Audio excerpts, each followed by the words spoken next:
Okay, perfect. And I think you can move Pauline over. I'm not sure if she's talking, but that will be easy. I'm not sure about the other two. I think they might be doing public comment. Okay, I just invited her over to accept as a panelist, and the live stream is just loading, and we are good. Okay. Great. Do you want to hit got it on your side, Kate, too, so our screen's clear? Oh, thank you. And then not to overwhelm you, but also put the presentation up.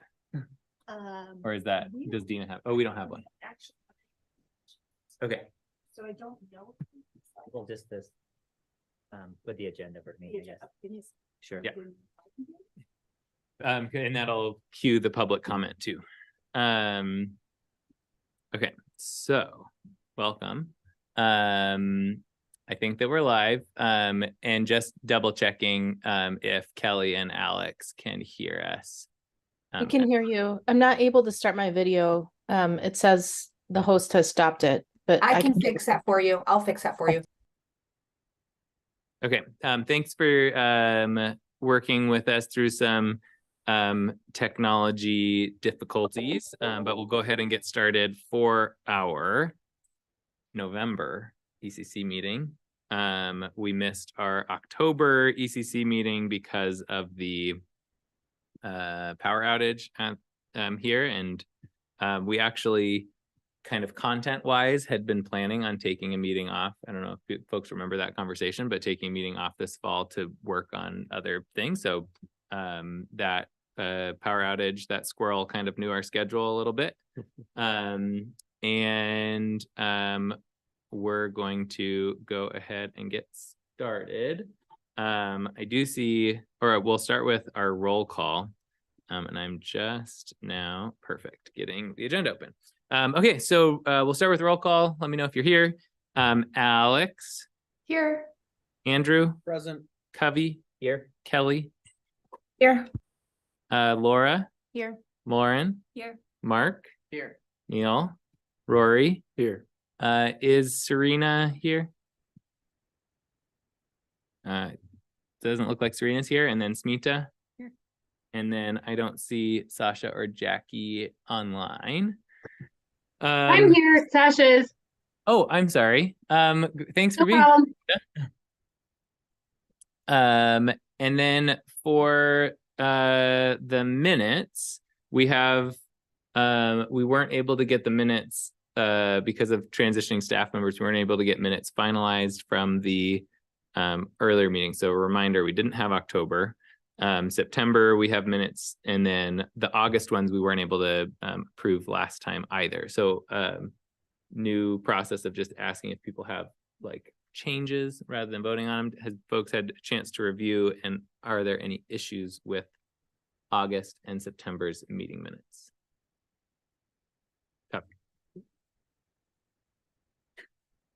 No changes. No change. Okay, great. Then with no changes, then those are approved. And then we'll go to public comment. I am not sure who. Dina, can you run the public comment? I am, and there is nothing at in the audience virtually.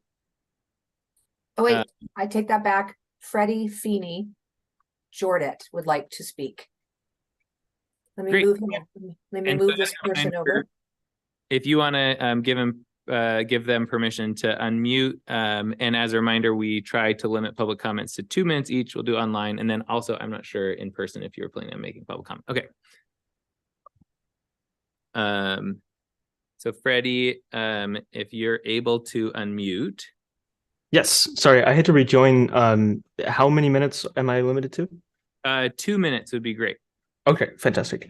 Hello, and thank you for this opportunity to speak. I am Freddie Finney-Jordet. I use he, him. I am 21, and I've lived in Bend all my life.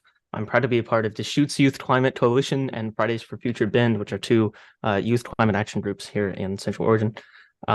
On September 15th, those groups, including myself and a couple of other activists, organized the Global Climate Strike in Bend in coordination with climate strikes across Oregon and also across the world. At that protest, we sent a letter to City Council calling on the city to electrify Bend. And then okay. So then since then, we've sent a few petitions to you and to council with a couple hundred signatures asking for electrification. So according to the CCAP, emissions from buildings make up 54% of Bend's emissions. That number includes emissions from methane gas. My perspective is sort of that, like, along with transportation, building emissions are this huge chunk of Bend's exacerbative contribution to the climate crisis. So if we can tackle both of those, then we can really reduce the extent to which Bend is contributing to the crisis. Electrification isn't just about the climate crisis, though. It's also about our local environment and our clean air. Emissions from methane burning have proved to be harmful for human health. And through electrifying, we can also limit NOx pollution, which, as I'm sure you know, is even worse for human health. So far, City Council has been really receptive on this issue. I encourage you, and I'm assuming they're waiting to hear some info or some input on this from the ECC. So I encourage you all to recommend electrification to council for the climate, for our futures, and for a clean Central Oregon environment. Thank you for your time, and thank you so much for the work you guys do. Thanks so much for the comment, Freddie. And it doesn't look like we have any other online or in-person public comment, but thank you for participating and being active as a youth in our community. Okay. We are going to jump into our agenda. Look at that, and it's up. So the kind of main agenda items today are talking a little bit about our kind of our schedule moving forward. Reminder of a little bit about our schedule and kind of priorities. And then we're going to get to the bike rack update from Covey. And then we have a kind of timely rep report from TRUAC with the timing of their last meeting and their next meeting. And so we have other kind of short updates from other representative groups. That would be great, but I think that we'll want to kind of dedicate some time for TRUAC in particular. And so jumping and kind of leading things off with the schedule updates, one of the components of that is our council liaison. Councilor Norris is here, and kind of as like a version of a staff update and kind of related to where we're going forward. And we had this in the notes as well, but specifically talking about natural gas. So do you want to come up and give your update from council and kind of give us a heads up of where those things are going? Yeah, thank you. And I'm really happy to join in person. I know I can't always join, and so would like to have an opportunity. We met with Lauren yesterday to just chat about the morning view and get to know the priorities a little bit better. I have a standing 1 o'clock call, so it's really hard for me to go in person all the time. But yes, it was great to hear from Freddie. I had an opportunity to attend one of their rallies downtown. It was just so great to see how passionate. I'm so sorry to interrupt you. Dina just let us know we can't hear you. Yeah, there's no microphone. Can we just give her? Oh no, these. I can come up there. Yeah. I can get your microphone, Councilor. Okay. Thanks. Yeah, no problem. Thank you. Okay, I would just like to say that I had an opportunity to meet with the Youth Climate and attend one of their marches, and it was really powerful. And I just commend them for all their activism and their persistence. So we are currently drafting a letter along with mayor and a couple of their council members in response to their request regarding electrification. We will be taking this up as a part of a work session in March. I don't know the exact date, but we will be looking and relying to all of you to help guide that conversation, in particular, the policy, timing, schedule, and all that. So we look forward to closely coordinating with you on that. That's all I have. Awesome. Great. And- Any questions?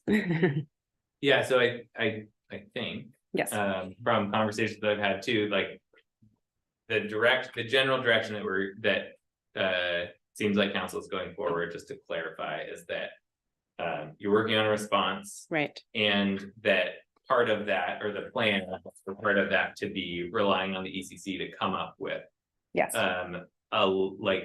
come up with some of those policy options and for Right. the March work session. Yes. And so that's something, kind of transitioning this into what our schedule looks like, putting together that subgroup and kind of planning for that. We'll have more direction once we actually hear back from, and you have the opportunity to kind of formalize things through all of council, but that's the ask, and that's like kind of what we're hoping to talk through a little bit today.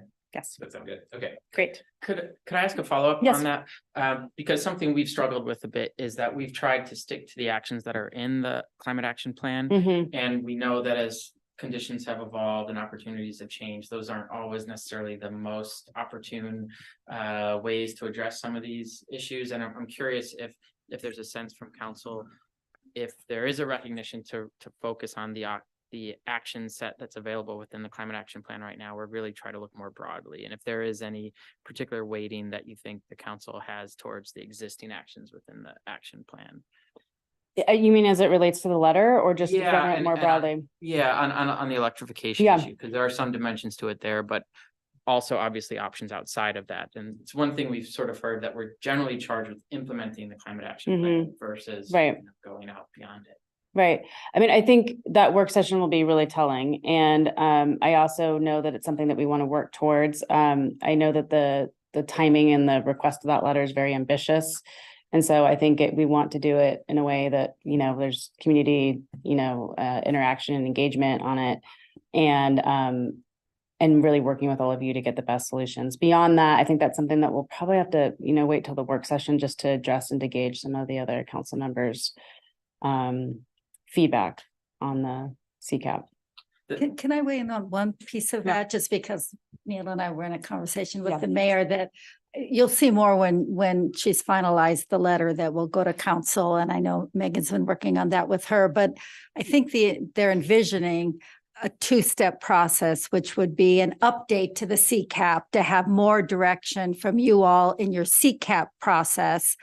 And you're doing other amendments to the CCAP as well. The concern is that kind of two concerns. One is that will take a while because it's a bigger project. The second was that doesn't get into maybe as much detail and direction in the CCAP process. So the mayor's talked about a parallel, bigger, which is what Megan was just referring to, stakeholder, community-wide, and those would be kind of parallel processes, because we know that the CCAP isn't strong enough now on this issue. So those would run, and I think the work session isn't necessarily about what to do. It's way too early. It's more what will be what will those processes look like? I don't think anybody expects you to come up with what are the policies. We're nowhere near. I mean, Cassie's not even going to be back until, and you need your staff person for all of this. You have to have staff. So I think what the work session is more about is, what's the timeline? What is your input on how these would run together? That's Neil, correct me if you heard something different from the mayor, but that's what I was hearing from how the process would work. I think there is a desire to have this in 2024. I guess the one clarifying piece and something that I heard in that conversation was at least having so it's a very dynamic environment in terms of the policy and policy options, and it's so there's a lot there, but coming with at least like I don't want to say a brainstorm, but some breadth. I think like a certain number of options of like that we've evaluated through kind of that information process. So both the process of how this is going to work with the CCAP, or how it could work with the CCAP, but also some policy options that we're not making a recommendation of, like we're choosing policy option 5, but like that, hey, these are some things, these are some like our current understanding of them and some pros and cons. So then that can help seed the next processes instead of those kind of starting all over again. Yeah, that's just, as you said, that's very dynamic, and Right. I'd really encourage you to wait for Cassie to be back to start. I mean, and the time's pretty short, but I Right. mean, you all know there's litigation going on. There's limited, we're watching what's happening on whether it's banning preemption. There's just a lot of flux right now in what cities can do. But yeah, you can certainly identify what you think are the possibilities that this process could continue exploring. Yeah, for sure. Thanks. That's helpful. I was wondering, given that I realized we only have a few meetings before then, Yeah. actually, that if we wanted to have a set of options with costs and benefits, budget implications, sort of any kind of evaluation, we'd want to get started on that right away. Yeah, that would But- probably be part of the CCAP update, happen that more kind of later. deal, of, Okay. detail. We're not I think charged with that's- that for March. We have it's as good as we can get by March. Right, Is right. that the And I goal? like the idea of options. Council always likes options. That's Right. helpful. And that's it's keeping things rolling forward. So it's yeah. And with the capacity constraints that we have within the committee and with staff support, but yeah, thanks for Yes, bringing of this course. update. And it was also supposed to happen in October, but Yes. that thing swirl. Yep. Okay, thank you. Yeah, thank you. So I mean, this whole agenda item is also just kind of a reminder timeline wise with our general schedule. So we still have a December meeting on the books that we're planning on. And then Cassie is starting again in January. So just a reminder, because I always forget those dates and have to look back at previous notes. So we're on our own again for the next month and a half. And then Cassie will be back with us. And we will, it was in council goals, one of our requests, and the timing of updating the CCAP is that we've committed to do that every certain number of years that has a 5 in that range. I don't remember what the exact number is, but we're in the range of needing to update the CCAP, and that was included. That was part of our request to council under council goals and the budget for the biennium. So we've kind of committed to updating the CCAP. And then we also have this request that that's kind of timely request from council to evaluate natural gas, which has been talked about in this committee as being something that's potentially missing from the CCAP. And we, in July of last year, it was in the meeting note or the kind of memo, there was a presentation from a small group that had looked into it in the past, and related, it had come off the bike rack. And kind of summarized a little bit of the why and some of those opportunities. So we've done a little bit then, it's timely now. Council's been asked a lot about it, especially with some things happening this year with other communities in Oregon and some legislation in Berkeley, or not legislation, some legal action in Berkeley. So I think that'll be a piece of our path and kind of timeline moving forward, but just a piece, and not, recognizing that we have all of our other actions and the CCAP update process too. So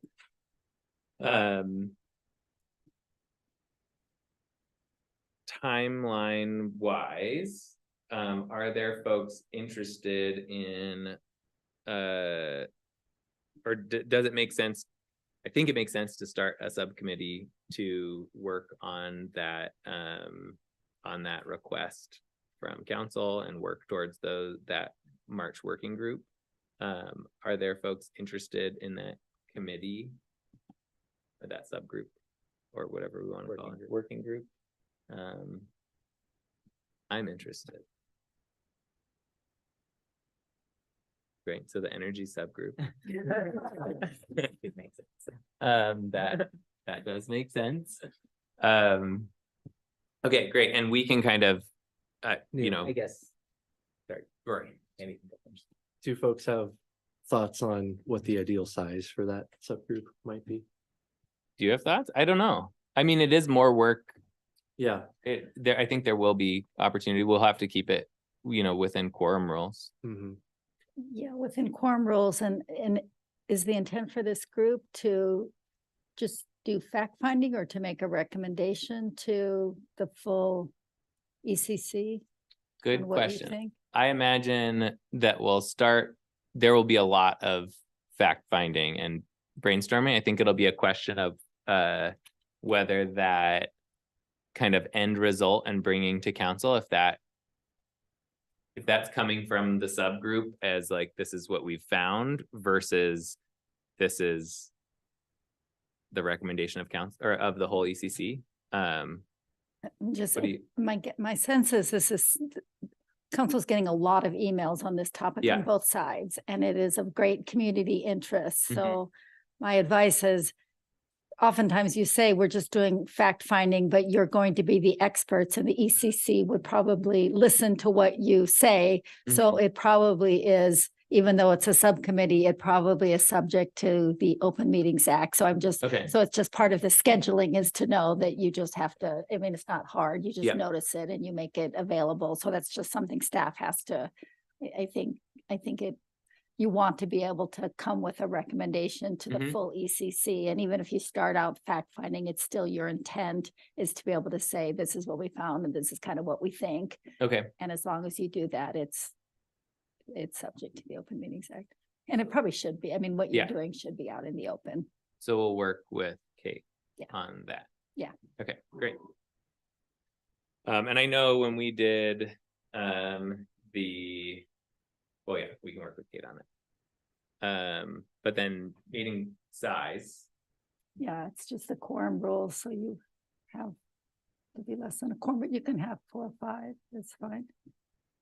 It would be great to have a major agenda item on the January or February meeting Yeah. around this, so then others can chime in anyways. Yeah. yeah, I was kind of thinking schedule wise too, Mark, of Cassie's back January. Our full committee will kind of have to meet in February to come together on what the recommendation is Mhm. to take to council in March. Mhm. So I guess we've already said this, we have to move fast on it, but it's going to be a good bit of work. Yeah. So with that being said, is there anybody else interested in helping support this? So then it's more than just 3 people. Actually, Like a question as well. Alex I raised think- their hand. And I think we're already. Yeah. And Roy did. Me as well. Okay. Okay. That answers my question to that, or clarifying question was that it makes sense to create a separate working group than the energy working group for this, but it seems there's interest outside of the energy working group, so it does. I was also thinking we should, just from an efficient. Just a heads up that, Dina said the volume's low, so everyone could. Oh. I was just gonna say, from an efficiency standpoint, where we have as subgroups or individuals done homework recently on any of the actual CCAP items that relate to electrification, it would be good to get those elements of feedback. I'm thinking, for example, how when our previous energy committee, we looked at some of the grid electrification, revolving loan fund for retrofits, Mhm. some of those tools within there to make sure that the committee and maybe this is upfront, making sure that whichever subcommittee is working on this does have at their disposal everything that we've already done, pulling Yeah. together all those benefits and costs or implications. That's a good point. Alex, I saw that you raised your hand, but then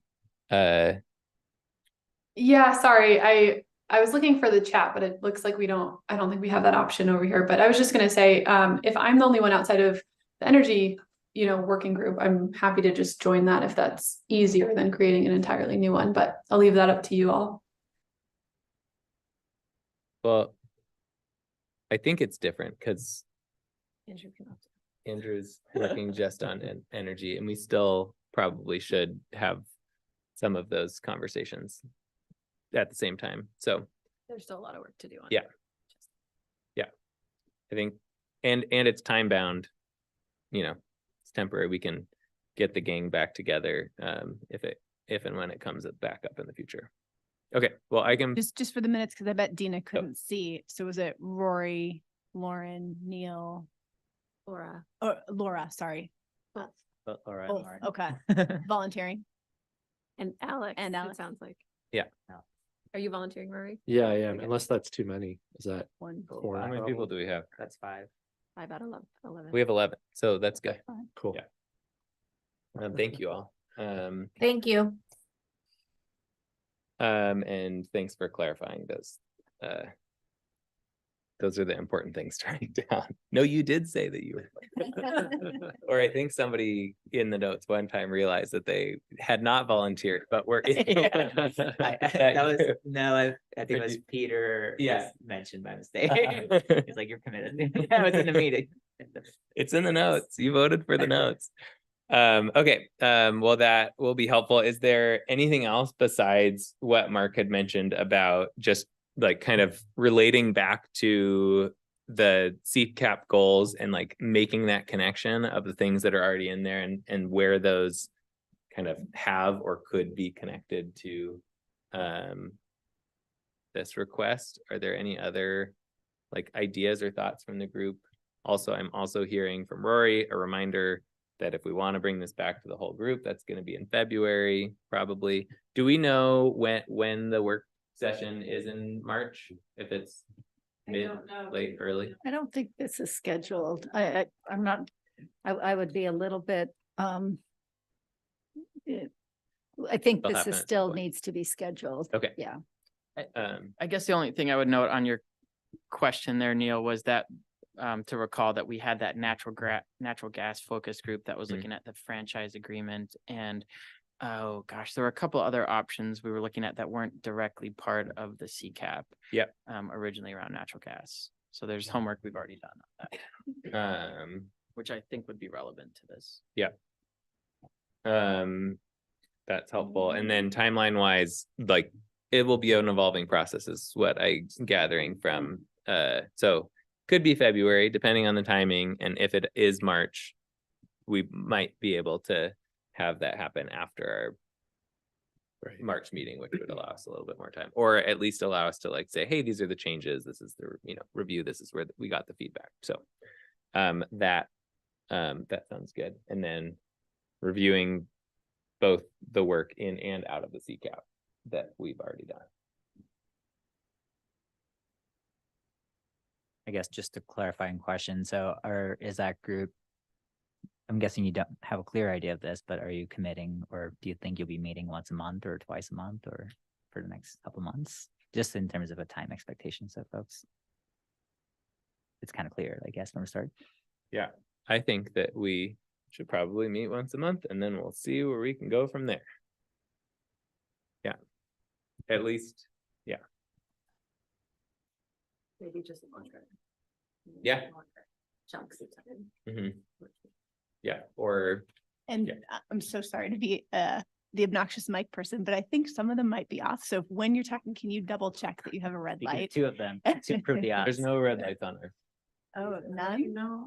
So try pushing the middle. There's nothing. I have a suggestion. So in the closet, if Kate wouldn't mind, in the closet, there's 4 little black microphones. They're very easy to grab. They're already turned on as soon as you pull them out. Just put one of those on the dais and everybody at home will be able to hear. Okay. So were there other more shit? I think they said there were 4. There's one was already out. We'll share. Yeah, and you should only need 2, one for the table in case you have someone coming up to speak, and 1 or 2 on the dais, and you should be fine. It's it's not you folks, it's the microphones. They're very insensitive, I will say. So unless you're speaking directly into them, it's really hard for folks at home to hear. But those little square black ones, as long as that green light is illuminated, they pick up every sound. Is it better now? Yeah, it's much better now. Yep. I appreciate you. So There you go. just as you all are thinking about your schedule, I'm just looking at the council schedule that is put out by Central Services. The March 20th meeting has two fairly big items on it, the TRUAC update and the council compensation committee. So I don't, unless something got changed, I don't see something this big being on the March 20th. The March 6th is not full, but that would be awfully early. So I guess in terms of timing, I just wouldn't, it'd be flexible. It may, when Cassie comes back, April 3rd is open. So it might be April. I just wouldn't keep that locked in your mind that it has to be done by March, just looking at the schedule.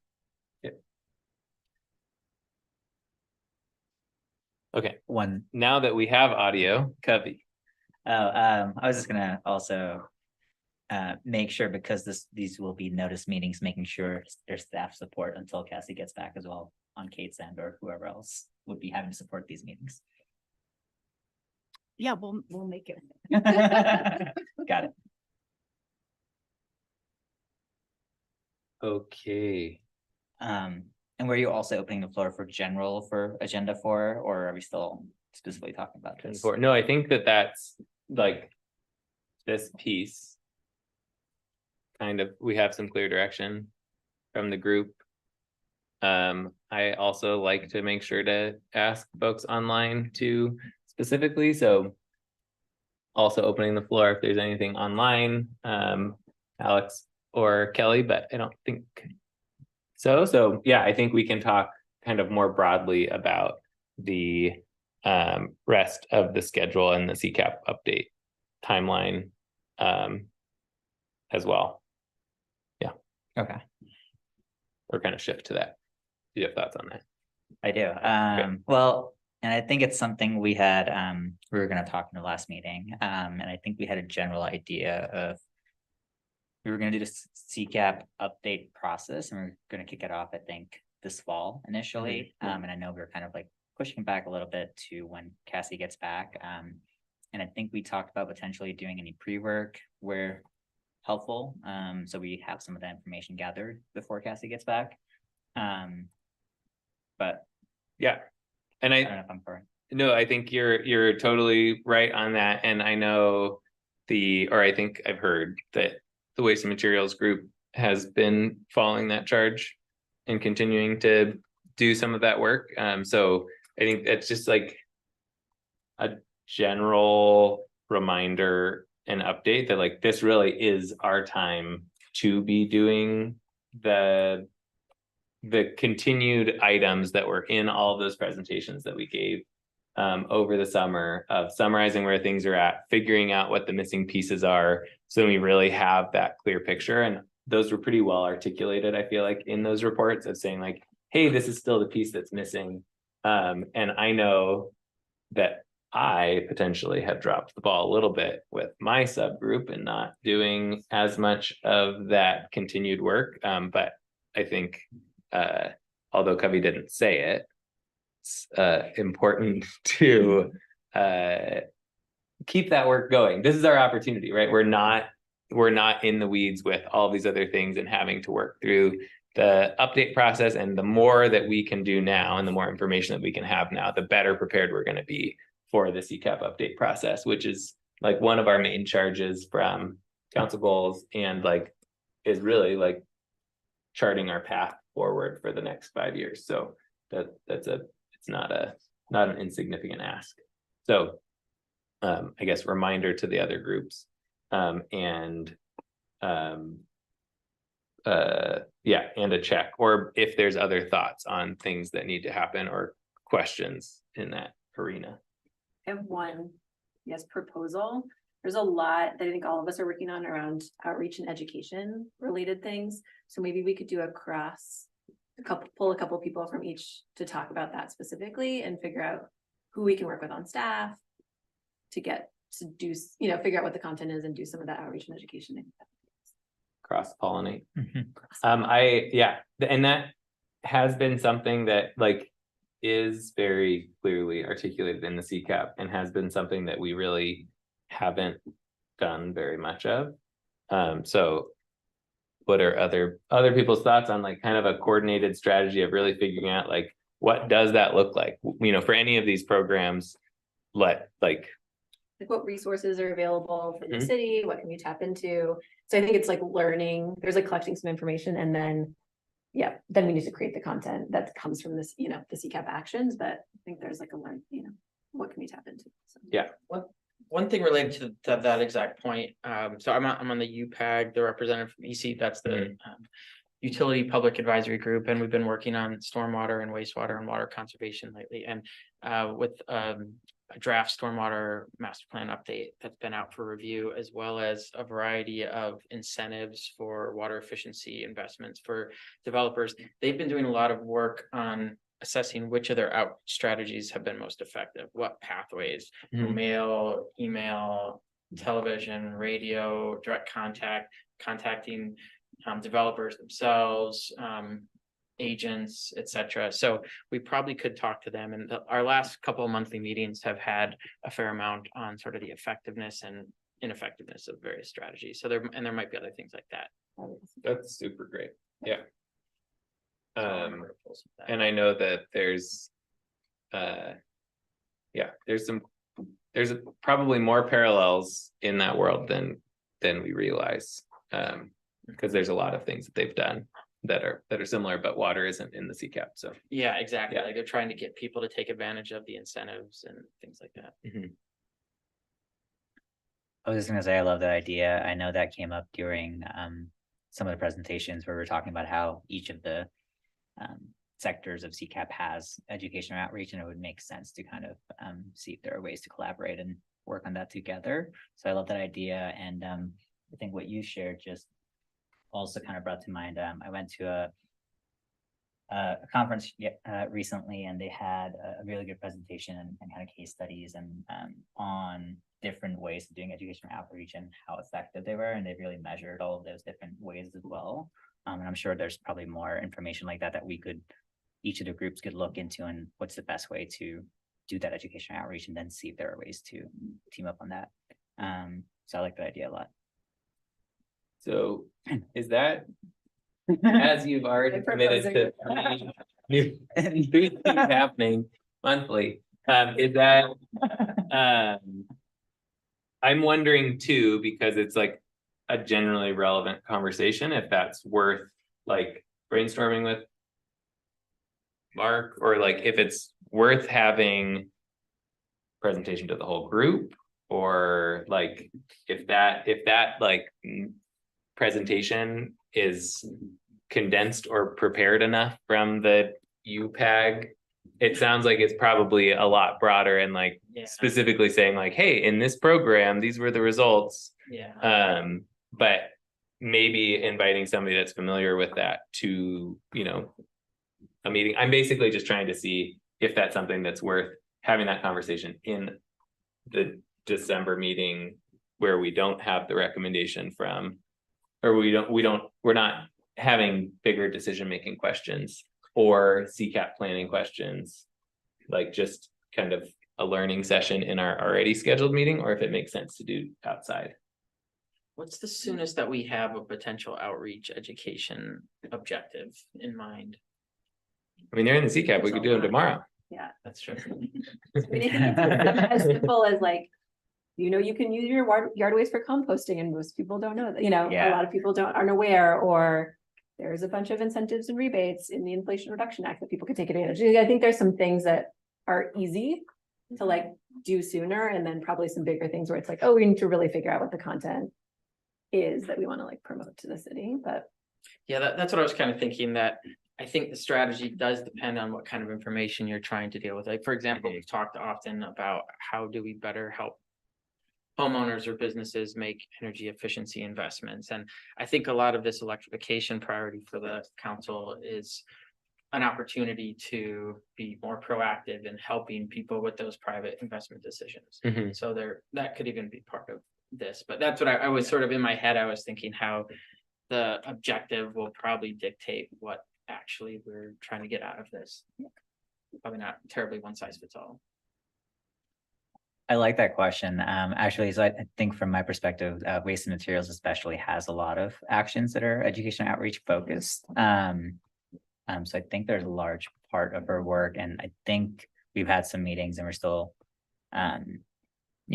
doing the prioritization, and we'll begin to do the prioritization in an upcoming meeting. But I think from my perspective, I feel like I keep bringing this up. We're going to do the CCAP update process, but I feel like from our current actions, I feel like we haven't moved forward as much as I would like on the current actions. So I would say, for me personally, I would love to see some of the education outreach be done in the first half of 2024 if possible. So like prioritizing that as well and not letting that kind of get forgotten as we embark on the CCAP update process, if that makes sense. I do think, at least from the content side, so I think there's going to be a lot of stuff that is going to be shared between the different sector groups, working groups. But from that presentation that I saw, a lot of it was really tailored to it was a conference organized by the Association of Oregon Recyclers. So it was very focused on waste and materials. But it was very specific messaging, which one is most effective. Is it like talking about the money side of things, the financial side of things? Is it which techniques are most effective? Is it having an emotional message or a logical message? And so it was like very specific. And I wonder if there's information like that for the other education outreach pieces too, that might be specific to energy versus waste. Yeah. There's been a lot of research done in community-based social marketing, especially on different areas, different messages, and some of the like ways to test with the community, which I think might be also part of this is, doing some initial surveying of Bend residents and how they respond.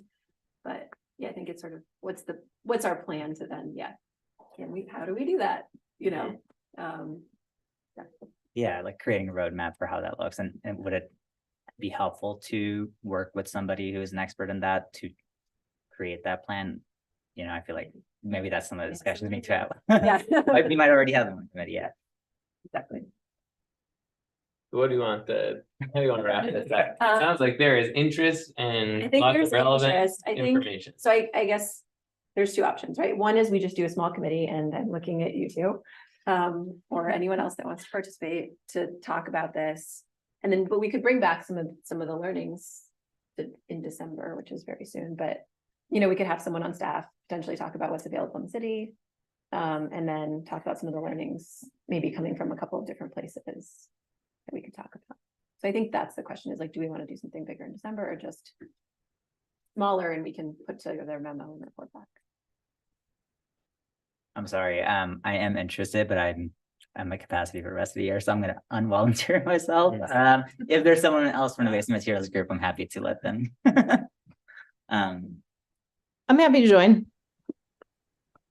Thanks, Kelly. So why don't you all have a conversation and figure out what you think the right path forward is, and some of that might be capacity or information or timing of other staff. And then if you want to have a broader conversation, it doesn't just need to, like, we can have conversations in meetings. They don't all have, it's not just decision making or presentation. So it can be questions or whatever. Then let us know. Great. Thank you.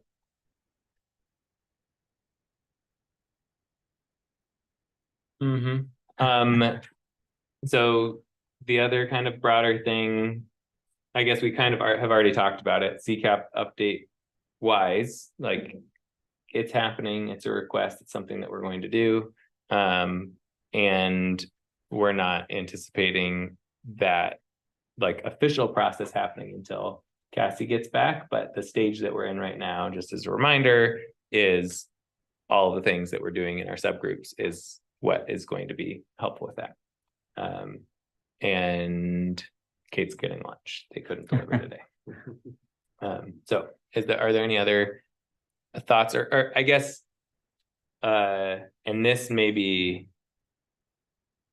is a I've been thinking about what that update process looks like, and then also kind of paired with this request from council around gas and the timeliness of all of these items. And one of the things that I've been struggling to work out in my mind without just pushing everything off into forever, is recognizing, if we give presentation and talk to council in the first quarter or in March-ish, and we are also working on updating the CCAP, which in some ways might, reference other processes happening around natural gas, but also be updating all the other actions and like strategy of CCAP. I imagine that CCAP process is something that will take a lot of staff time and support. And then whatever we talk to council about will also require some level of staff and community development and support. And so both the sequencing and resourcing for those, I don't have a clear answer for. But one of the things that I'm worried about is that we don't, that we can continue to develop the CCAP and not be tied to the timeline of the gas policy, and can kind of, I'm hoping that we can be flexible in the CCAP of, depending on the timing of the CCAP, kind of addressing and referencing the other work. And if it's completed, then it's like, and they're like, great, these are recommendations and it was presented to council, then like, great. Assuming that we agree that that's what should be in the CCAP, which hopefully it does. And then if not, then we can just reference that group moving forward. But that's just something that I've recognized is that in the past, both of those would likely have been something that Cassie does. And I don't think she'll be able to do both at the same time. So. What are you about to say something? Yeah, I know I've been talking a lot, so I don't want to jump in too much, but because I've been thinking about this in terms of how the CCAP will want to establish something that's making sort of medium-term progress, but we still want to be ready to be reactive to near-term needs like the council's request. And thinking about some of to your point about the spirit of these few months where we've got some space, some of the things that feel relatively urgent. I still feel like this is a special time where there is federal funding available and state funding that might not be available as broadly beyond. And I know, Neil, you're a little tapped into that. I was just earlier this week, I was talking to the sustainability manager for the city of Eugene on something else. And he said everything they're focused on right now and their equivalent effort is on those federal funds and making sure that they're getting them. And I know that there were elements of that Cassie was working on, and being on the transportation utility fee advisory committee. I know the city is working on being sure to access as much of that as they can. That's sort of the one thing that feels like a near-term opportunity that we should still make sure we're not letting any balls drop. And I don't know if you have thoughts on if there are any opportunities like that you have a sense we're not pursuing. The city isn't pursuing. Yeah, I think that is a important role and has been a challenge for all cities all people kind of connect to this, is just even keeping track of what is available or what those timelines are. My experience with the funding is that if you don't know that it's coming before it's coming, then no offense, city employees, but people in general don't move fast enough to be able to be like, okay, that's great. Here, let's develop a whole proposal and an idea. Let's submit it in time. And so recognizing like, hey, there's a planning grant available. Let's jump on it, because that's the thing that we're struggling with, is that planning piece. Yeah. Those do sometimes get missed, but it's hard to keep track of where they're at without that support. And Cassie has been playing some of that in the past that we haven't had the same.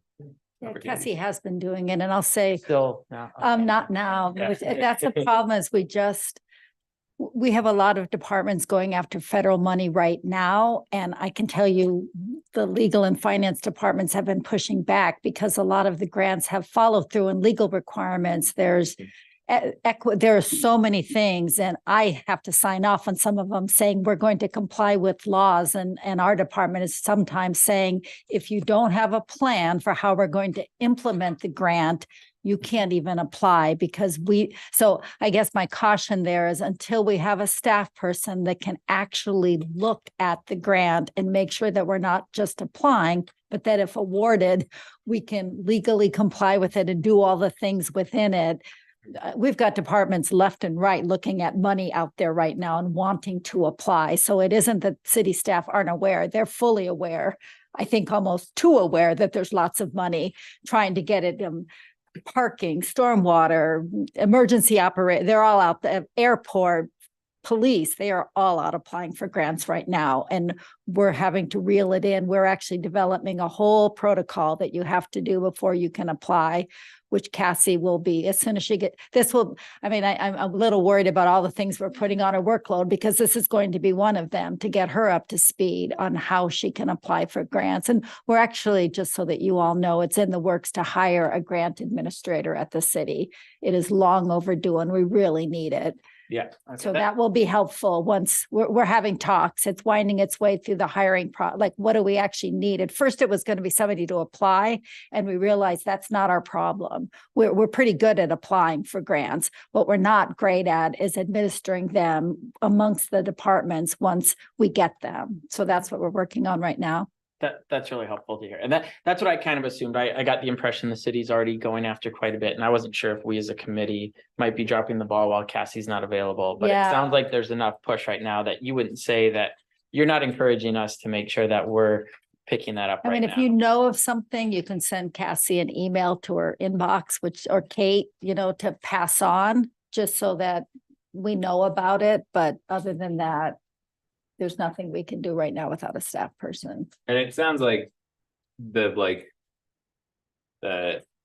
city infrastructure of being able to have a grant administrator is like a helpful piece in that direction. But I think also recognizing that the way the city's structured, that so much lands on Cassie that she's gone, that all of those things you mentioned and everybody applying for those, none of those are climate related. I'm sure that there's some carryover. I mean, the staff person she's trying to get is climate related. That's in the works of Cassie trying to get another staff person. Yeah. And, the sustainability parts for building. I mean, there may be some pieces of some of the grants that we're getting that would fall within what I would say is climate related, but you're right. But those specific pieces are being, not as well planned for because we just don't have the same capacity. Correct. Yeah. Okay. I just wanted to, I guess, highlight two things. I think you answered my question, which is just to ask if there was a grants person at the city, and it seems like there isn't, and it does. No, yet. Yeah, we have had a couple people in the city manager's office that's what they were going to help doing that are now doing other things. Yeah. So we're really focused now on getting a grants administration position. That's good to hear, because I'm guessing the ROI on that would be pretty significant. Yes, agreed. And You're preaching to the choir. I guess the second point that I think when you first shared your comment, made me jot it down, and then I think both of you kind of supported this, is I do think the way you phrase it is that we're trying to do the CCAP update process, we're trying to do this natural gas policy options request that council has brought to us, and we're trying to do all our CCAP actions as well. And while the committee is definitely taking on more and more, it seems like the constraint is still going to be on the city staff side, with it all falling under Cassie. So I just want to at least mention that from my perspective, I feel like this has come up before as well, but it feels like staff constraints in terms of what we're tasked with as a committee and as the liaison for our committee. It seems like that often ends up being the constraint for us moving forward on all the important work that we need to do. And oftentimes it becomes that if there's a specific request from city council to us, that takes up our attention and everything else gets kind of paused for a while. So I just want to again mention that I think I want to do more research on this. I think for a city of our size, having one person solely responsible for sustainability and climate action seems not enough. So I just want to mention it again. I think we can talk about that as part of the CCAP update process or future discussions. think Lauren seemed like you kept trying to get a word in there, didn't you? Or Lauren. I was thinking, I mean, especially on the energy side of things with all of the federal funding available, there are a lot of resources on what's available when, and maybe that's something the energy subgroup could compile for Cassie for when she is back, just in terms of, you know, what's kind of on the docket. And I think that would be helpful going into both a potential natural gas conversation and the CCAP process, just in terms of what might you want to try to align with some of those programs that have specific timeframes. Yeah, that's a great recommendation. Yeah, I think my point, and this sort of aligns with some of the things that Covey was saying. We have very little budget for this, for climate work, environment and climate work in the city right now. And like no revenue source other than sort of what's granted in the budgetary, you know, by any budgetary process. So I think we really need to think about what those revenue sources are to be able to do this work. I think grants are a huge one. But I think that's like another just conversation is like, how are we going to raise revenue generally, funding to be able to do the work that we want to do. So and I think going after grants is like a good way to do it, to start. And on that side, I do feel like with this moment, there's a lot of interest in the philanthropic space and in the NGO space around how do we help communities get federal funding. And so I think we can be creative with that. If adding a staff member through the city budget isn't an option, what are other ways to add capacity?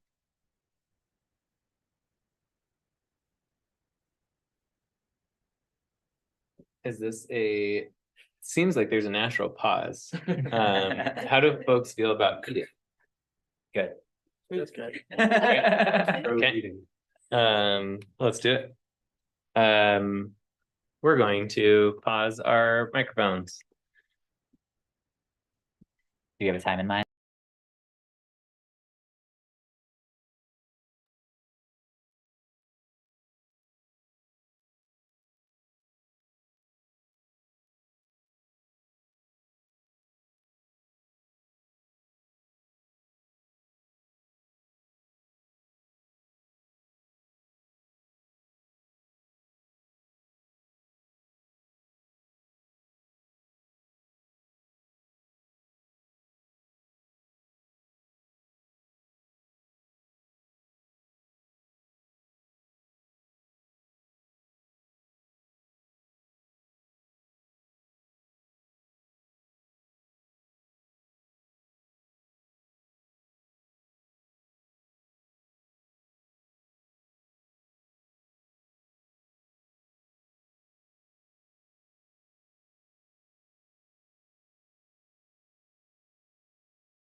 I've also been many reports over the last month of Israel.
Way towards getting back online, everybody. Just a heads up. Thank you. Hello, can you all hear us? We can. Perfect. Yes. So we're going to move to our next agenda item, which is talking about the bike rack. Excuse me. And this one Cody is leading. Thanks, Neil. And actually, right before we go there, I'll just want to make one last point regarding the last agenda item, which I had thought about, but I slipped my mind.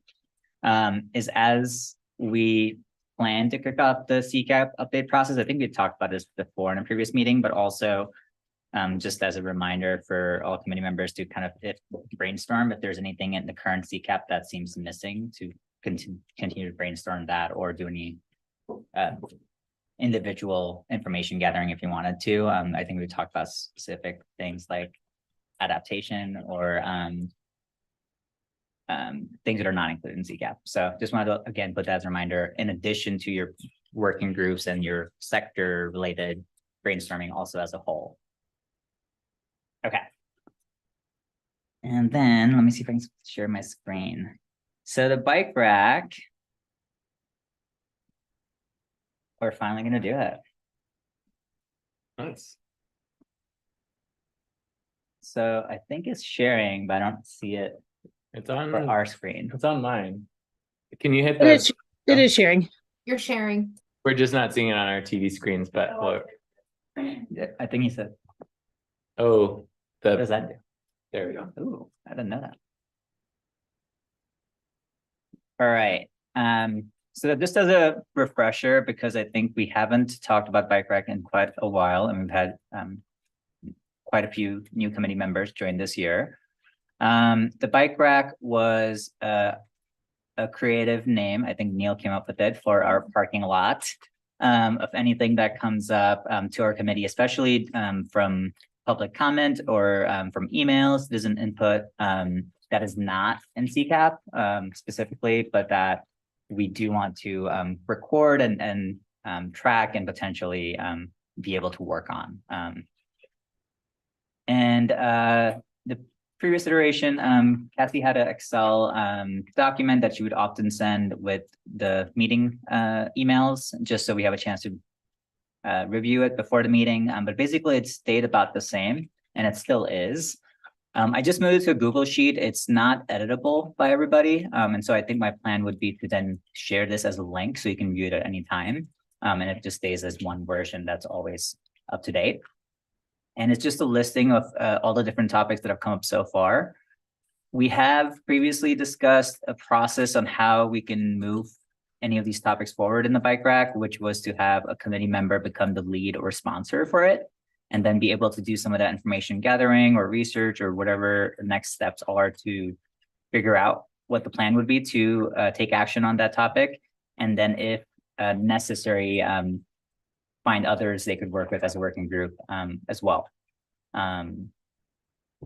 Feel free to jump in if I'm saying anything wrong or if you're gonna add anything, Neil, Yeah. if I'm talking about it. Yeah, I think the general Covey covered this pretty well, but some of these have come up from committee members saying, hey, this seems like something that we could, you know, we could do some work on, like climate emergency declaration, natural gas, and fuel choice. Even some of this is, and then some of it's come from public comment, and some of it's like kind of a combination. Or coming from council or coming from the city manager. Like they've come from a lot of different areas. And so I think the original envision was that, you know, we didn't want to lose track of them. We could, we talked about process for even getting something on the bike rack. It was like, hey, I'm interested in this. Like, is at least a certain amount of the group interested in like keeping this on our list? Or is it just that one person's pet project that they're not interested in? I don't think we've ever actually done that piece. That's, I think, something that council does for some of their process, but that hasn't really come up here. So it's mostly been like, hey, that, you know, I'd like to keep track of that. Let's keep it on the bike rack. And then if it's of strong enough interest for somebody could take it on. And then we have also, through the agenda setting process, the chair and co-chair and staff liaison will plan out the agendas. And we've had committee members say, hey, there is something that I'd like to add to the agenda, or like, I am working on this thing on the bike rack and I'm ready to bring it to a meeting. And so we'll try to find a meeting for it to fit into. We've also had times where we've had not a very packed agenda, where we've like just come off of a whole bunch of presentations from, I know we always pick on rubberized chip seal, but like we just came off of some rubberized chip seal presentations. We have a gap in the agenda, and we've actually come back and said, I think one of the climate emergency declarations was one where we said, hey, we have room on the next agenda or the agenda after for something from the bike rack. If anybody wants to take that opportunity to dive in and bring back and have a conversation, like, then that's available. When we do have packed agendas, we also haven't had as many public comments, maybe, or like new topics brought up. So there's not, it like doesn't get brought up as often. And so sometimes people forget that it's there. And even when it was included in meeting agendas, I don't think it was getting accessed very often. So those are just, yeah, I'm just wasting words and time on reiterating what you have already said. Yeah, that's helpful. I think that added a little bit more understanding for everybody. So I guess this is supposed to be a little bit more of just a discussion about how we as a committee want to keep the bike rack and what process we want to adopt moving forward. I think initially reason I kept kind of taking the lead on this is I wanted to try and create and move these things forward because it just felt like they were sitting there. But I've also, I think Neil has mentioned this in the past, I've come to understand that it doesn't, because our capacity is limited, there's not an expectation that every topic on this will be moved forward in a reasonable time, just because that's the reality of it. But I do think it's still helpful to maybe at least have it be something that we briefly look at each meeting, just so we are touching it at least, and people have a good idea of what's on there. So what I thought I would do, especially because we do have a lot of new committee members, is just quickly go through all of these topics and kind of how it was presented to us or why it was added to the bike rack. So everyone has a little bit of understanding of that, and we'll keep that brief just because there's quite a few topics here and we don't have a lot of time. And then maybe we can have a few minutes to chat at the end of what process or what people think in terms of any feedback on that. Does that sound good? Yeah. Any questions before I start? Okay. So I'll just go through them one by one. So the first one is HOA, Homeowners Associations, anti-sustainability rules. And I called it that because we had two separate things come to our committee by either email. I think both of them might have been email, but one of them might have also been public comment at a meeting as well. Basically, there were two different residents in Bend that were prevented because they lived in a HOA from making changes to their home that would have made it more sustainable. One was xeriscaping, so basically replacing their grass lawn with something that was less water intensive or needed less water. And their HOA rules specifically prevented them from doing that. And then the other home, they were not directly denied from installing solar panels because there is an Oregon solar access law, but they were basically had to install them at a certain tilt, which made it basically economically prohibited them from installing them because the solar installer said it wouldn't generate enough for them to make it worthwhile or make it feasible. So both of those were specific issues brought to the committee, and I looked into this briefly, and I think other members of the committee did as well. And it's a really complex issue. Is maybe a simple way to put it. I see Mary smiling, so if you want to weigh in, The feel one free. thing I want to just weigh in on, if you're interested in the first and the xeriscaping. Yeah. I'm sorry, I'm going to be a little vague on it because one of the other lawyers has been tracking it more than me, but at least for artificial, but for any kind of prohibition in the right-of-way strip, our utilities department and Lori Faha, who is the kind of a newish person that's in that department, is working on our standards and specs to not disallow to say you can't have grass anymore. So that would override HOA rules, I think. She's working on this issue. So if you want to know what's recently happening in Bend, I would suggest you have her come talk to you.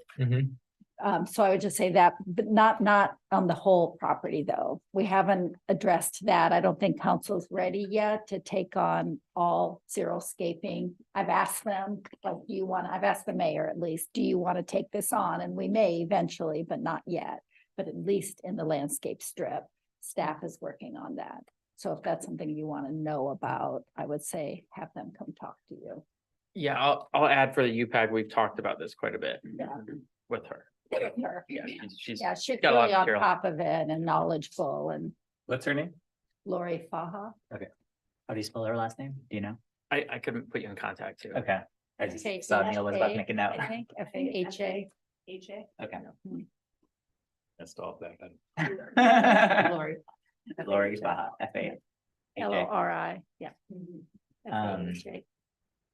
And I don't want to get again bogged down because each of these topics we could, but I have a quick follow-up question because I think last time I've spoken to both you and Ian, my understanding was that the city has limited authority to change HOA covenants because it's state issue. We have limited, the HOA regulations would be at the state level. And as for enforcement, we have no standing. We're not a party. They're essentially contracts that you buy into when you buy into a homeowners association, and we're not a party to those. We both say we can't enforce them, but we also don't feel ourselves bound by them, right? So if we get this like all the time with short-term rentals where somebody says they're prohibited, don't allow them. And we say, we have nothing to do with those. Those are between you and your HOA. But to override them, that has to be a state law. There has been some work. I think we talked about this at the state level. If there's a drought declaration, there's certain things that can happen where the state has overridden HOA rules, but we don't have the authority to do that. Okay. Thank you. So in interest of keeping it brief, I'll move to the next one. Do you have, actually, Neil, did you have anything else to add to that first one? Nope. Okay.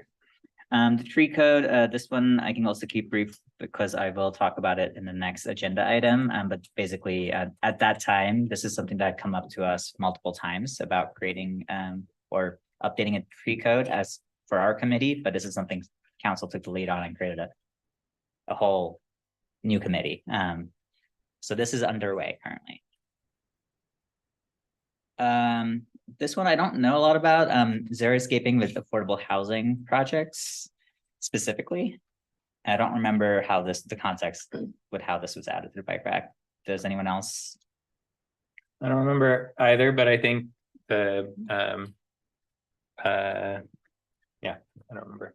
I was gonna say that like, Maybe it was a suggestion to have that be a requirement for affordable housing projects, but I don't know if it came from a committee member or from outside the committee.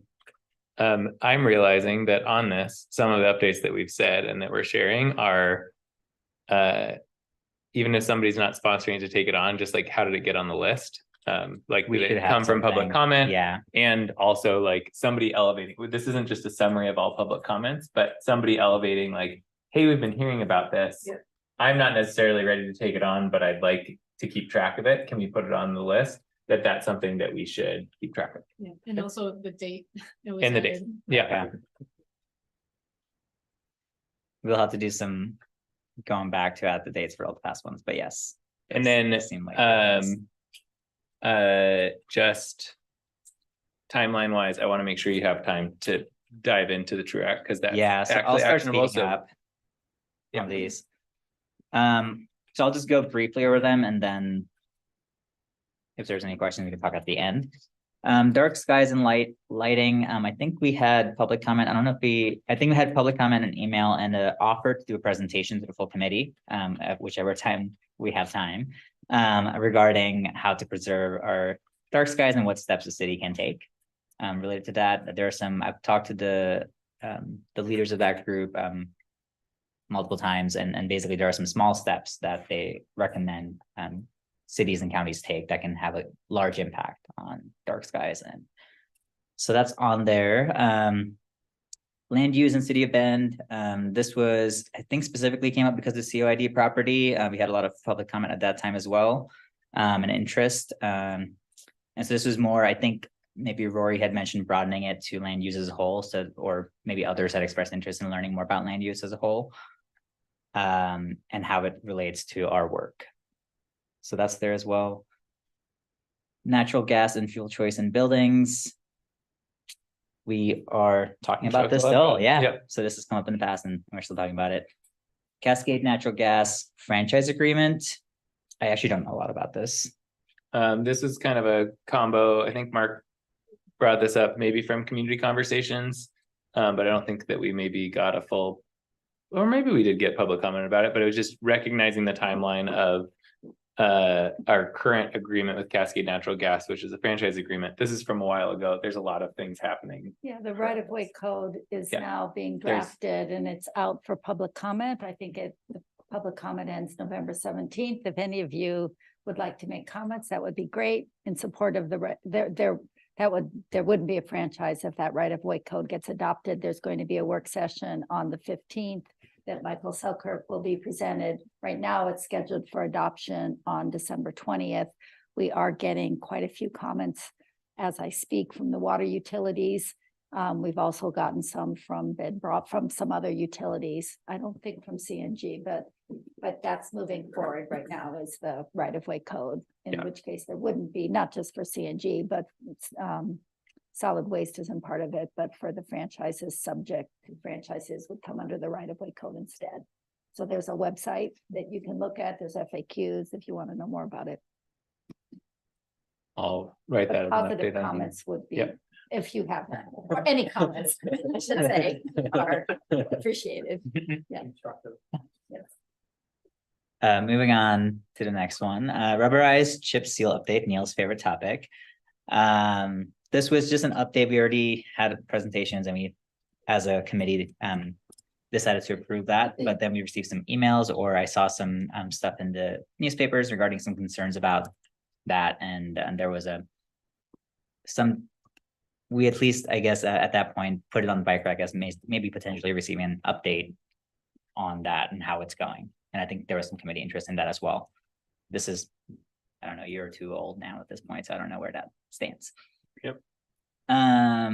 Neonicotinoid ban on city property. I think this came from Pollinator Pathways or other groups and other concerned citizens about a resolution to ban neonicotinoids on city property. anyone have anything else to add to that? I don't remember this very well. I don't know if it was That was a community, I think that was it an email. parks that they were like city property, including parks, or Well, parks aren't city property, So- but they were making it. Yeah, it was a public comment about this. I think I'm probably, I might be misspeaking by calling it a pesticide, but some sort of biological agent that they're trying to stop using for pollinators and stuff. So. The next one, the climate emergency declaration, is something I worked on for a while, and I kept bringing it back up for meetings. And then we also had a working group that met a couple times, and we came up with some suggestions. I think we were in support as a working group. It's been a while, so I don't want to speak for it, but I think there was still support for passing that. But I think just because we really started engaging in a lot of actual CCAP work, it kind of got pushed aside, so it kind of got shelved. But I would be interested in potentially, especially as part of the CCAP update process, seeing if that could be something that could strengthen the city's support for climate action. So this is something that many cities, I think there's like 2 or 3 billion people in the world now living under a jurisdiction that has passed the climate emergency declaration. So we'd be joining many countries and regional governments across the world in that. So I'm still in support of looking at that again as part of a future discussion for that. And then this is something that the city of Prineville, the Prineville Biomass Project, the city of Prineville had reached out to, I think, Cassie and the city of Bend to consider getting energy from their project. And then the council was going to look to us, and this is from like May 2022. I don't know if this moved forward or what happened to it. I feel like I didn't hear anything about it. I may have gone to a presentation at the Environmental Center. There were a couple of, there have been a couple of requests that have kind of come through as like soft requests to the ECC from council or Eric King or through Cassie, especially related to our 100% renewables, of like, hey, there's this project. If you're going to be moving forward on 100% renewables thing, like you might be a potential user of it. And then the question has been like, what do you think, ECC? And we've essentially said like, we're not really ready, I think, broadly speaking.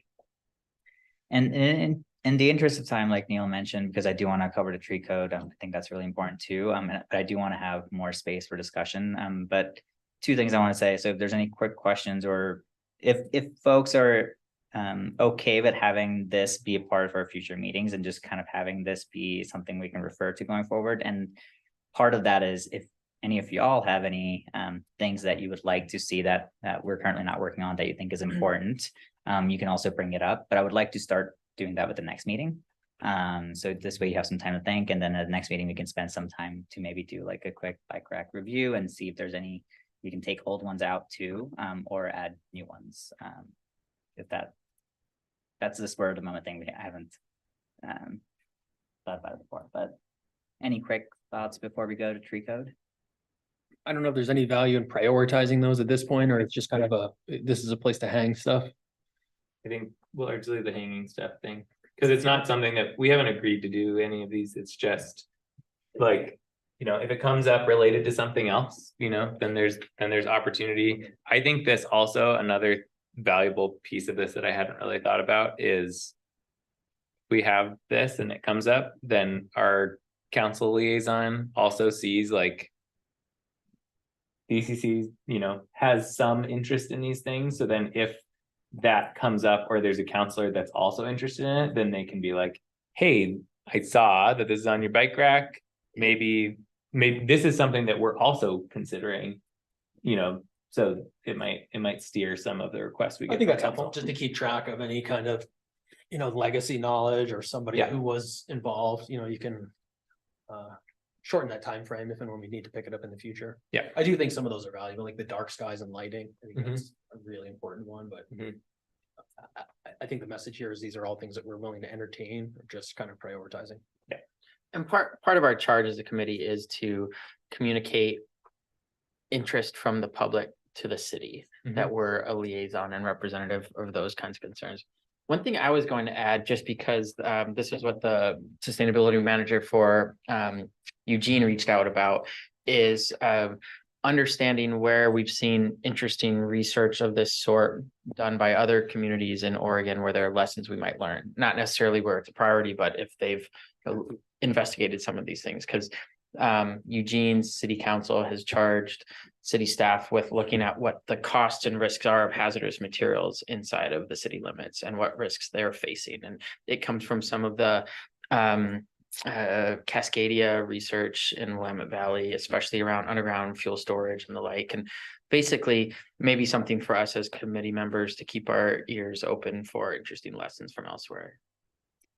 One thing I would encourage you to do with your bike rack is to distinguish between what do you want more information on and what do you want to take on, and what might be something that you want to put into your quarterly updates for council to consider. Like dark skies, for example, has come up a fair number of times over the years with different councils, and councils have considered it and decided for a variety of reasons they're not going to direct it's a big thing. That's one, unlike becoming a tree city USA, which we did do based on community input. This one's huge. So some things you would need council direction rather than your time to like spend a whole bunch of time on something only to have council say this isn't our priority. Which one? That's something you could work with Cassie and staff on, like which of those two is it? So that everybody has a good use of their time. Yeah. Can we revisit this once a quarter, say like once every 3 months? Okay. And we'll still have opportunities in future meetings to bring up if something has come up, either public comment or just committee members interested to add it to the bike rack at least.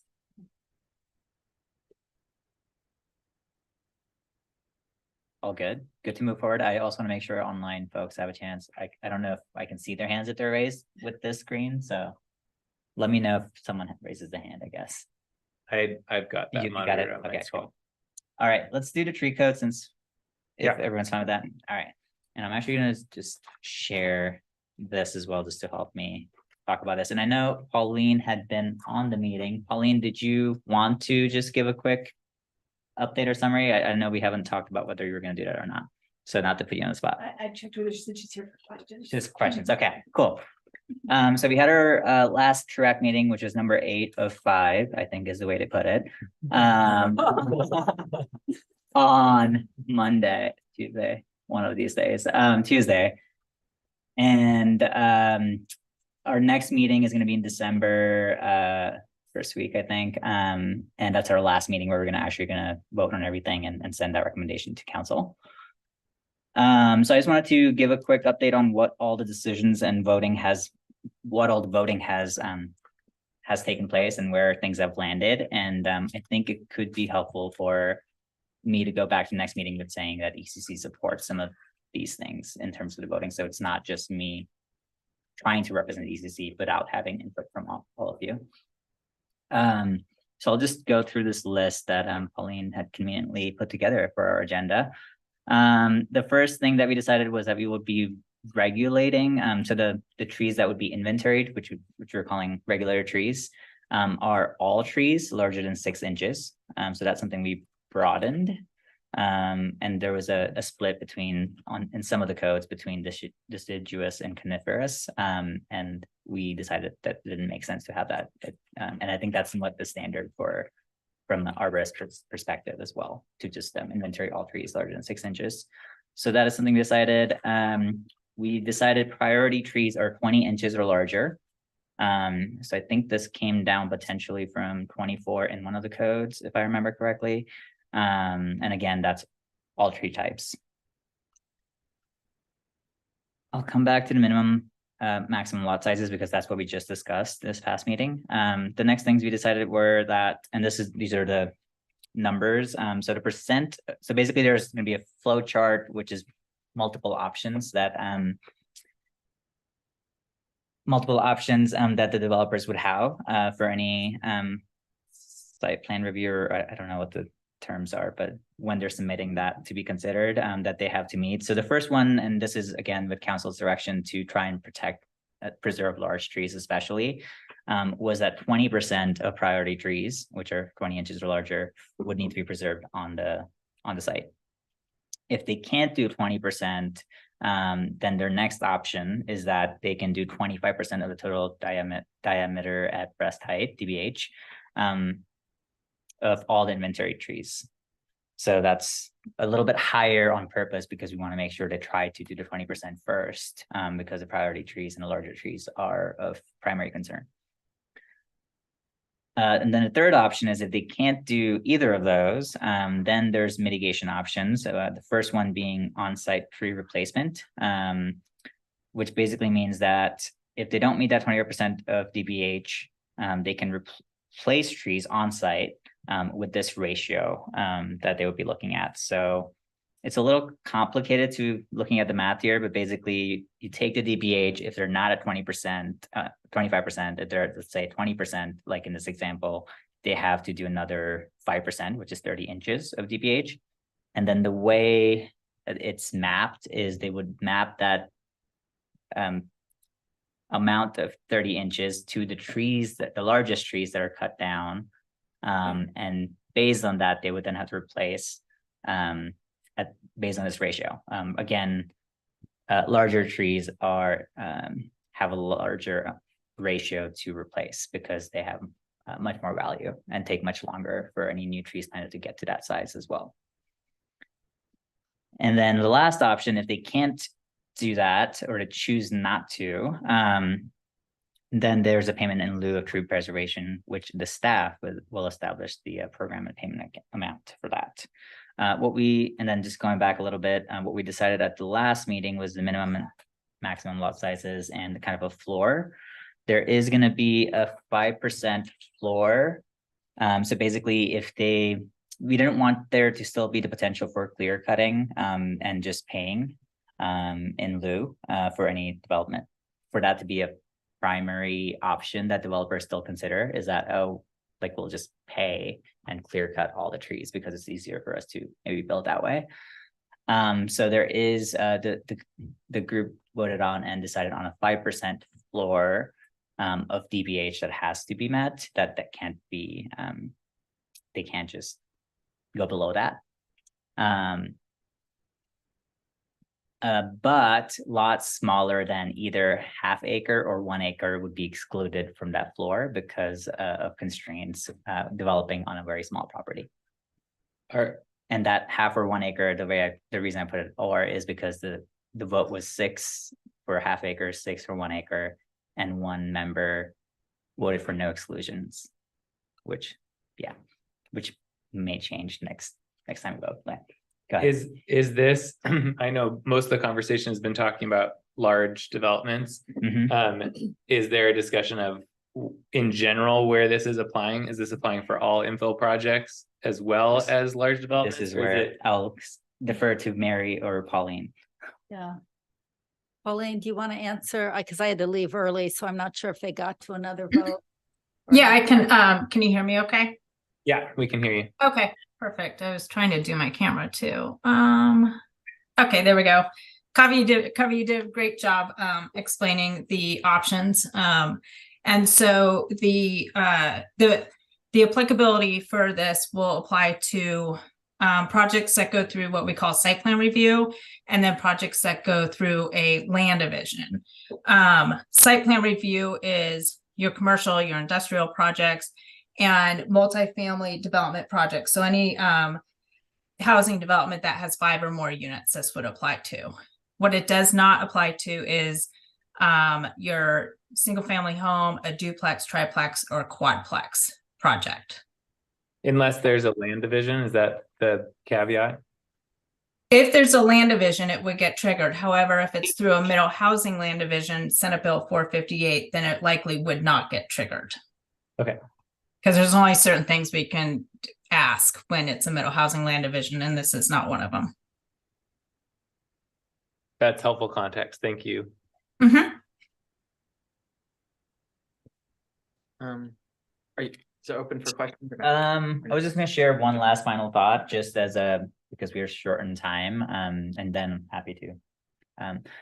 So I think my personal take so far in the meetings is I've been pushing for, basically from my perspective, one of the reasons this committee was formed is there is definitely public interest in not seeing all the trees cut down in Bend. And I think people are not happy to see that being happening. And so I think one of the reasons for the committee forming and council's direction is to try and preserve more trees, especially larger trees. And also unifying the codes and having it be more clear and objective is also another part of that. I think I've just been in some of the meetings, I've just looked at it and said, well, basically what this code is saying is that you can cut down 80% of all trees on a development lot. And then if you want to cut more, you can still have all these other options to do that, which is either replacing on site with new trees, there's a lot of loss in terms of benefits for however many years it takes for a new tree to get there, and just the carbon side of things as well.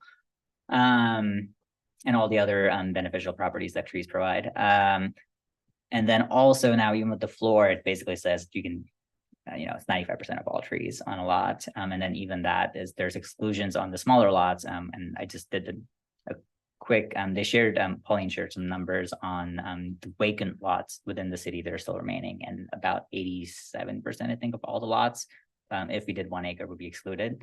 And 76 or so, I think, would be excluded from that 5% floor. And that's, again, number of lots, not acreage, which is backwards. So I guess from my perspective, I feel like we're still falling short from fully kind of doing a little bit. I think there's more that could be done to preserve trees. I know there is a balance between that and affordable housing, but it doesn't always have to be.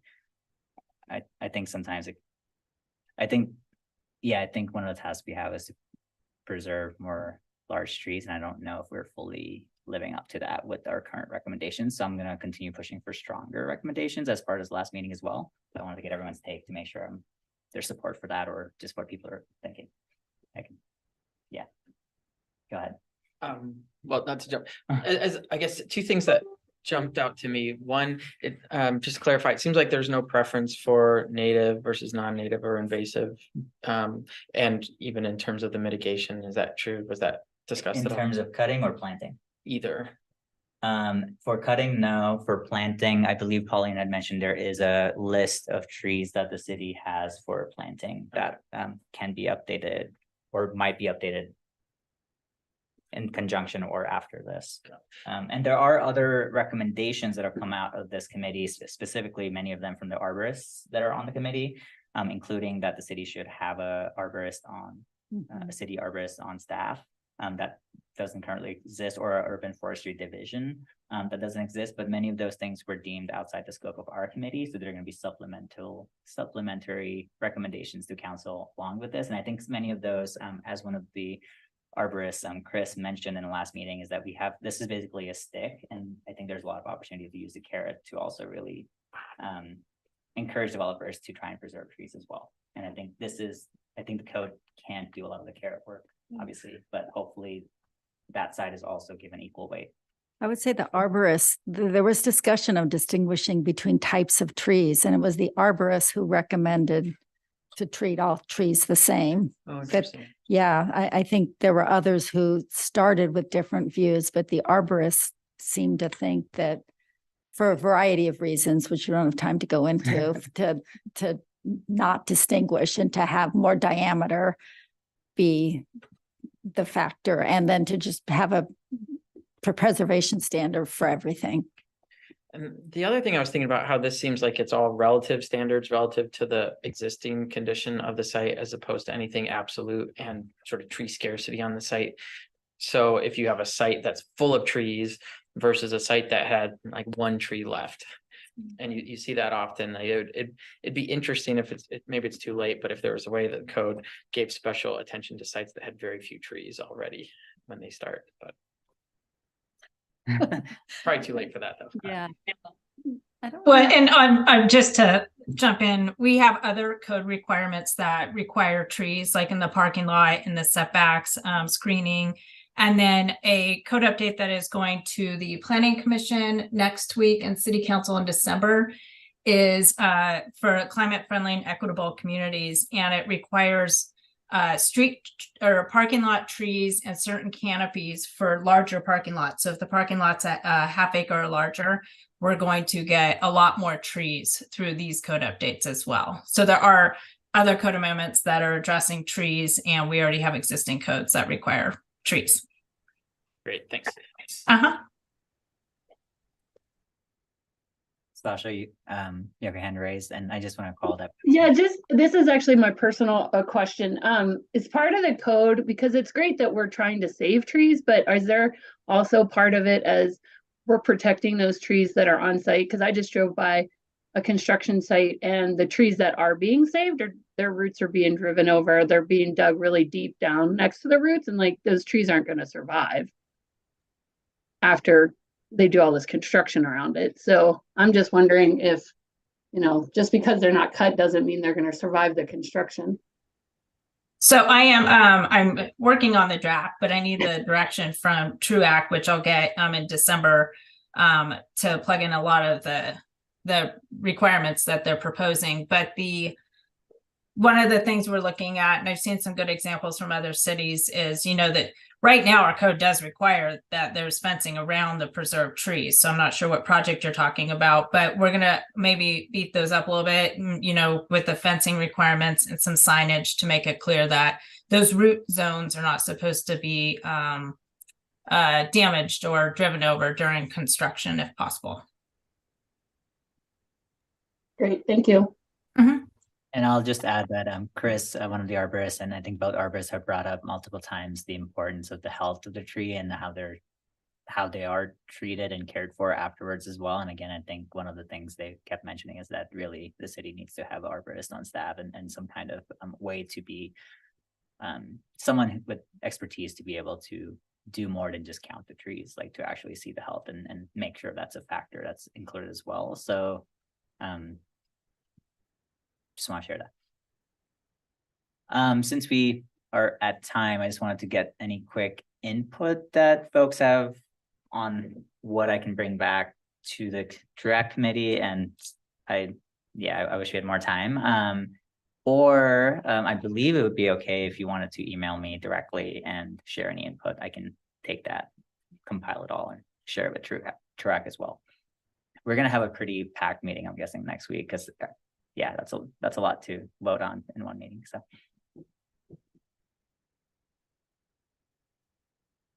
any final thoughts? Keep pushing, keep doing what you're doing. Keep pushing for preservation of more big trees.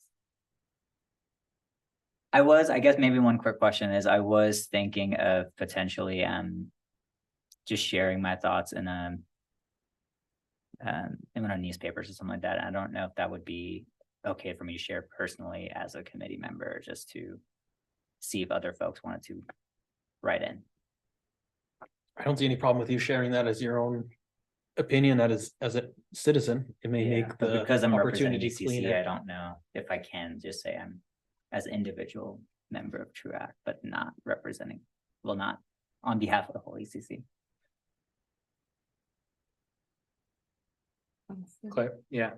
Clarify. Ask council. Yeah.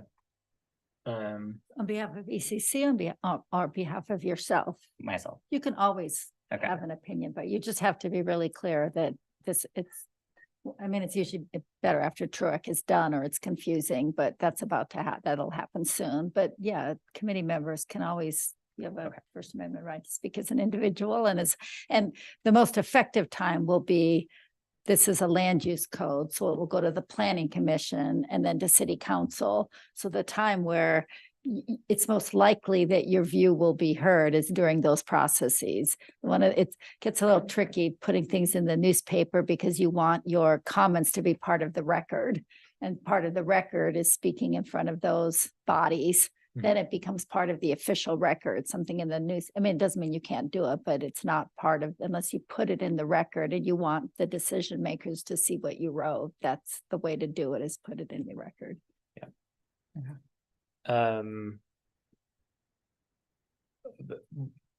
know we're kind of over time. One of the questions that I know that you all had considered at some point in the process, and just recognizing, like, if you, we don't have an urban inventory, but if you looked at an inventory and an east-west transect of Bend, there's both difference, there's a different density of trees and type of tree, just like in our existing landscape. In the last option, which was the fee in lieu of, or the offsite planting, was their conversation about those dollars or those trees being put in specific areas of town that were lacking, or what was, was there an answer for that? I think it came up briefly in an earlier meeting. There was a lot of talk about the east-west and just like all these different things, and it felt outside the scope of the code itself, but I think those are recommendations that, and I want Pauline to be able to speak to it too, or Mary. Yeah, the planting is an on-site planting Right. requirement. The fee in lieu, the program that we develop for the fee in lieu, that would be A further a development really piece. valid thing to do, is to look at, I mean, I think we will want to look at the citywide and where would trees need to be replanted and how, but we haven't developed that yet. Anything else, Pauline? I was gonna say, yeah, we've, I believe this committee even provided some feedback, and one of them was, looking at the urban tree canopy and where there's neighborhoods that are lacking trees, then the tree fund could go towards those areas. And then it's come from one committee as well as to possibly use the funds. So when we have an affordable housing project and they need to mitigate, being able to help them with their mitigation as well. So we have a couple different suggestions so far on how to use that fee. It's just we still need to work with staff internally on developing the program and figuring out how that fee will be spent.